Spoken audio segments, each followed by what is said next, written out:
After 6 weather delays totaling 9.5 hours, the 2010 Memorial Tournament is in the book, and Justin Rose has captured his first win on U.S. soil.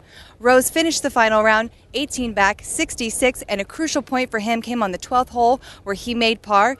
This hole was also a crucial moment for Mr. Rickie Fowler, who double bogeyed, and it was the demise of his round. At 12, it just made a bad swing.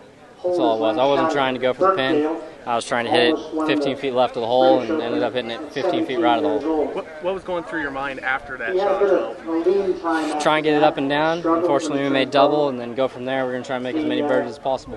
Yeah, it was a crazy hole. I hit a terrible drive, obviously. After chipping in on 14, I thought, gosh, if I could just birdie the house, you never know what might happen. 15's a birdie hole. I was thinking maybe even eagle, and after that terrible drive, it kind of dashed my hopes for winning, but what it did do was forced me to just kind of play solid coming in, get a little bit of momentum heading into next, 10 more days for the U.S. Open. Well, as I said to Peter over there, I need to be able to shape the ball both ways comfortably. And I was able to do that most of the week here this week, which was good. And I hit some shots that I hadn't hit in a long time. And that was something that has been lacking, and it was fun to be able to finally do that. I felt like I was too ahead at that point. And that sounded like an eagle roar to me, which I thought, okay, well, here we go. This is all dead even. So I knew the putt I made at 16 was key, and that was the only sort of fist pump, that I showed all day, because I just felt like it swung the momentum back my way. I felt like Rickie might make birdie on that hole too. It's an exciting pin placement. They put the tee up, made it a birdie hole. I hit 8-iron in there, and I felt like it was a birdie that Rickie could make, and I looked at the leaderboard after 17, and I thought I was 2 ahead. So I still knew I needed to play a solid 18th hole, but then when I got up to the green, realised I was 3 ahead. It was time to, breathe a little easier and enjoy the 2 putts. Well, yeah, I think I'm very much the forgotten man right now in English golf, but another reason why I'm here today is I haven't let it bother me either. I play for myself. I think I've begun to not play and not worry about what other people think, what other people's opinions are of me. Just really focus on the game and love the game. And I think when you get into that mindset, everything else does tend to disappear. But yeah, it's been a fantastic. I think there's 4 English guys in the top 10 in the world, so it really is strong right now. But certainly I feel today I'm a better golfer than I was at number 6 in the world. So I think sometimes standings can be misleading to a certain extent. 12 in the wind, 12 will always be a swing hole. It's a very difficult. That can be a birdie or double bogey real quick, and but Justin got through all those holes. Yeah, I knew when I got through 12 today. When I had my putter out on the 12th tee, I said to my caddy, I'm glad that shot's over with. I can believe that. There's no point denying it. It's walking on that tee that you're in for a tough couple minutes. We now bring in our beat writer, Justin Boggs, who had the opportunity to follow Justin Rose today and catch a little bit of Rickie Fowler. Justin, what did you see out there from these 2 fellas? Rose was a really patient game out. He played a really patient game out there.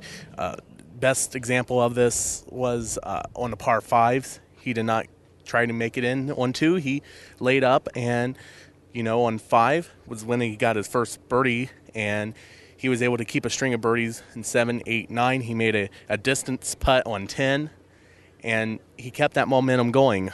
12, he got a par, as you mentioned just a few seconds ago, and he just barely made that second putt. He almost 3-putted that hole.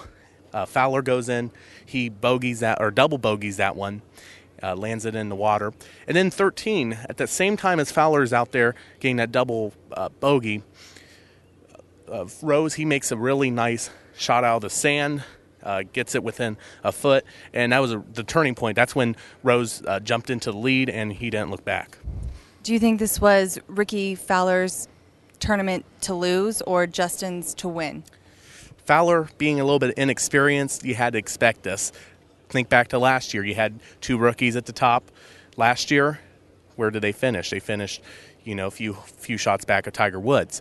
This case, Justin Rose, this is his first tour victory, but he has done very well at this tournament. Jack even alluded in the press conference tonight that this was a tournament he expected Justin Rose to eventually win, and he did. I thought the wind would be greatly to Rickie Fowler's advantage. I mean, when you've got a young guy who is leading by 3 shots and who has played golf at Oklahoma State, which is wind all the time, and on this golf course it's very difficult to shoot a low round. I didn't know whether anybody's going to be able to shoot a low round today. I mean, Justin shot a low round. If you look at what Rickie did, he's leading by 3 shots and shot 73 on a very difficult day. That's a pretty good round of golf. Justin just played that much better. So he played that much better round of golf, which was, I thought it was superb. I thought it was a great round of golf, and I don't think Fowler has anything to be ashamed of. I think he played very well today. Yeah, that's why it's hard to win out here. I've been on Rickie's end of things a couple times out here, and you tee up with a 3-shot lead. It's not over. I mean, and you can do a decent day's work like Rickie did today. Guys always come out of nowhere on a Sunday, and that's why you just got to keep your head down and play hard as much as possible. And yeah, I mean, obviously, like I said, that's happened to me a couple times out here, and you think, man, what do you got to do to win? And sometimes it's when you don't quite expect it. Well, it was without a doubt a very long Memorial Tournament this year, but we enjoyed bringing you coverage through each round, and we look forward to doing it in 2011. Until next time, I'm Ashley Agnelsi for Columbus Wired TV.